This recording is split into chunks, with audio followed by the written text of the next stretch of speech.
Hello friends, पिछली video में हमने परमानेंट सेटलमेंट को कवर किया था जिसे लॉर्ड कॉर्नवालिस ने 1793 में इंट्रोड्यूस किया था। इसके कुछ ही सालों के बाद लॉर्ड वेलेस्ली 1798 में गवर्नर जनरल बने। इन्होंने ऑर्डर दिए कि परमानेंट सेटलमेंट को मद्रास प्रेसिडेंसी में भी लागू किया जाए।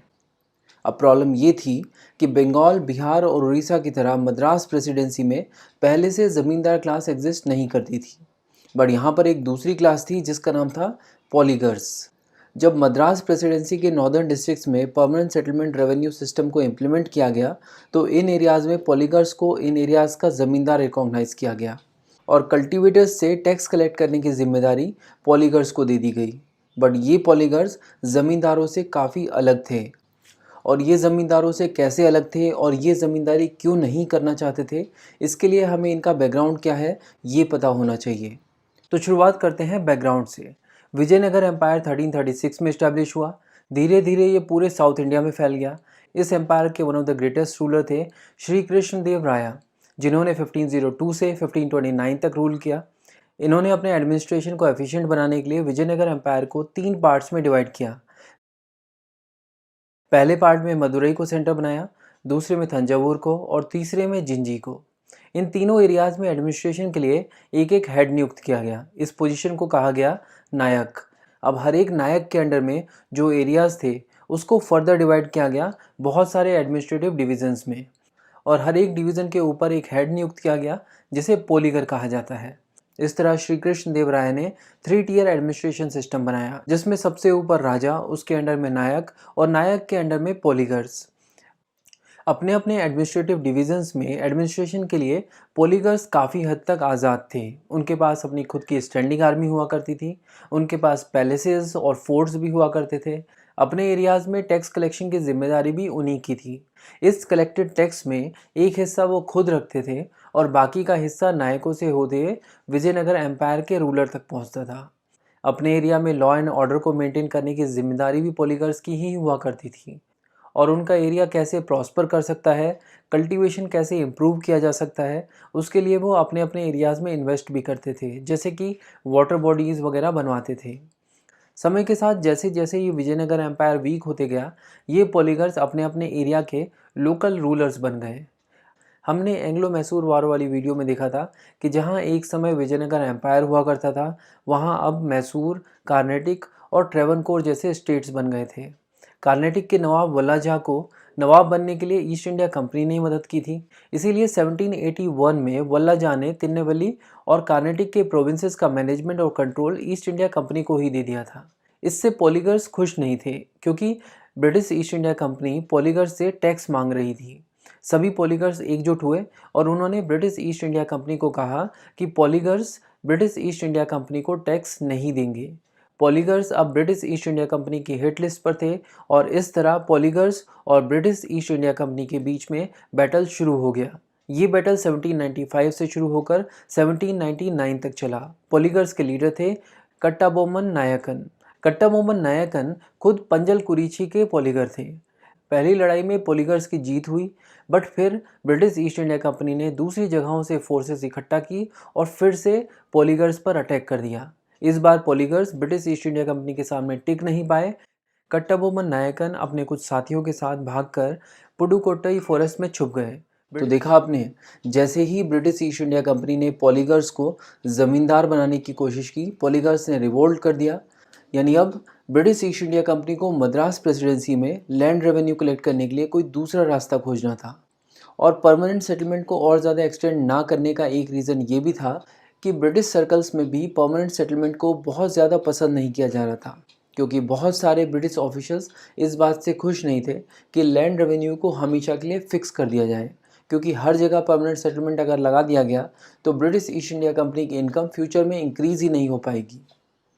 तो इन सब कारणों के चलते एक नया लैंड रेवेन्यू सिस्टम सोचा गया, जिसमें रेवेन्यू डायरेक्टली कल्टीवेटर से कलेक्ट किया जाएगा। कल्टीवेटर्स को रैयत कहा जाता है, इसीलिए इस सिस्टम को रैयतवाड़ी सिस्टम कहा गया। एक्चुअली रैयतवाड़ी सिस्टम एक स्मॉल स्केल पर अलेक्जेंडर रीड ने 12 महल में ऑलरेडी एक्सपेरिमेंट किया था और इसके अच्छे परिणाम देखने को मिले थे। हुआ क्या था कि थर्ड एंग्लो मैसूर वॉर जो 1792 में हुआ था, उसके बाद ट्रीटी ऑफ सेरिंगापटम हुई और इस ट्रीटी के हिसाब से टीपू सुल्तान को अपनी बहुत सारी territories British East India company को देनी पड़ी। इन्हीं टेरिटरीज में एक टेरिटरी थी बारामहल, जिसमें कैप्टन अलेक्जेंडर रीड ने रैयतवारी सिस्टम को एक्सपेरिमेंट किया। हालांकि जब ये डिसाइड हुआ कि मद्रास प्रेसिडेंसी में अब परमानेंट सेटलमेंट नहीं बल्कि रैयतवारी सिस्टम इम्प्लीमेंट किया जाएगा, तो इसका large scale implementation Thomas Munro ने किया था। थॉमस मुनरो एक्चुअली बारामहल में रैयतवारी सिस्टम के इम्प्लीमेंटेशन में भी शामिल थे। ये उस समय कैप्टन अलेक्जेंडर रीड के जूनियर हुआ करते थे और जब 1820 में ये मद्रास प्रेसिडेंसी के गवर्नर बने तो इन्होंने रैयतवारी सिस्टम को पूरे मद्रास प्रेसिडेंसी में इम्प्लीमेंट करवा दिया, एक्सेप्ट उन जगहों पर जहाँ पर परमानेंट सेटलमेंट ऑलरेडी इम्प्लीमेंट किया जा चुका था। इस रैयतवारी सेटलमेंट में रैयत को उस ज़मीन का ओनर मान लिया गया था जहाँ पर ये कल्टीवेशन करते थे, मतलब इन्हें वही राइट्स दिए गए जो परमानेंट सेटलमेंट में ज़मींदारों को दिए गए थे। इनके ऑनरशिप राइट्स हेरिडिटरी थे। इनके बाद इनके बच्चे इस लैंड के मालिक होंगे। ये चाहे तो अपनी लैंड को किसी दूसरे को ट्रांसफ़र कर सकते थे, बेच सकते थे और चाहे तो किसी को सबलेट कर सकते थे, मतलब किराए पर भी किसी दूसरे किसान को दे सकते थे। रैयतवारी सेटलमेंट में सबसे अहम भूमिका थी लैंड असेसमेंट की। लैंड का एक डिटेल्ड सर्वे किया जाता था और उसके बेस पर डिसाइड किया जाता था कि रैयत को कितना tax British East India company को देना होगा। हर साल रैयत और ब्रिटिश ईस्ट इंडिया कंपनी के बीच एनुअल एग्रीमेंट्स हुआ करते थे और इस सिस्टम में ग्रॉस प्रोड्यूस का 50% टैक्स मांगा जाता था। ब्रिटिश ईस्ट इंडिया कंपनी के हिसाब से ये लैंड रेवेन्यू सिस्टम बहुत ही ज़बरदस्त था। उन्हें लगता था कि इस सिस्टम में कोई भी मिडल मैन नहीं है, तो ये system British East India company और रैयत दोनों के लिए बहुत ही फ़ायदेमंद होगा। ये रैयतवारी सेटलमेंट ऑलमोस्ट 30 सालों के लिए ऐसे ही चलता रहा और ये सिस्टम भी एक फेलियर ही साबित हुआ। बट क्वेश्चन ये है कि इस रैयतवारी सिस्टम के फेल होने के रीज़न्स क्या क्या हो सकते हैं। तो जैसा कि हमने कहा कि इस सिस्टम में सबसे अहम भूमिका लैंड सर्वे की थी। अगर सर्वे इफ़ेक्टिव हुए तभी ये रैयतवारी सिस्टम सक्सेसफुल हो सकता था। बट इस लैंड असेसमेंट में बहुत सारी गड़बड़ियाँ हुई। कई बार तो इन लैंड असेसमेंट के बेस पर इतना टैक्स फिक्स हो जाता था जो कि लैंड की कैपेसिटी से भी ज़्यादा होता था। और हाँ, इन लैंड असेसमेंट में नेचुरल कैलेमिटीज़, बारिश कितनी होगी, सूखा पड़ेगा, क्या होगा, इन सबको तो कंसीडर किया ही नहीं जाता था। और ब्रिटिश ईस्ट इंडिया कंपनी का कहना था कि अगर एक बार लैंड रेवेन्यू असेसमेंट तय हो गया तो आपको साल के अंत में रेवेन्यू पे करना ही होगा, चाहे फसल नष्ट हो जाए या जो भी हो जाए। इसके ऊपर से ब्रिटिश ईस्ट इंडिया कंपनी के ऑफिशियल्स भी बहुत ज़्यादा करप्ट थे। कई बार ये लोगों को डराते थे कि अगर इन्हें ब्राइब नहीं किया गया तो ये लैंड रेवेन्यू असेसमेंट बहुत ज़्यादा हाई फिक्स कर देंगे। तो इन कारणों की वजह से रैयतवारी सेटलमेंट भी एक फेलियर ही साबित हुआ। अब देखते हैं कि रैयतवारी सेटलमेंट किन किन एरियाज़ में इम्प्लीमेंट कराया गया। स्टार्टिंग में इस सिस्टम को मद्रास प्रेसिडेंसी के उन एरियाज़ में इम्प्लीमेंट कराया गया जहाँ पर परमानेंट सेटलमेंट स्टार्ट नहीं किया गया था। उसके बाद बॉम्बे प्रेसिडेंसी, आसाम और सिंध में भी। तो ये थी रैयतवारी सेटलमेंट की पूरी जानकारी। इंडिया की हिस्ट्री और इंडियन पॉलिटी को डिटेल में कवर करने के लिए बुक्स तवा की प्लेलिस्ट को फॉलो कीजिए, लिंक आपको डिस्क्रिप्शन में मिल जाएगा। Thank you for watching and supporting books Tawa.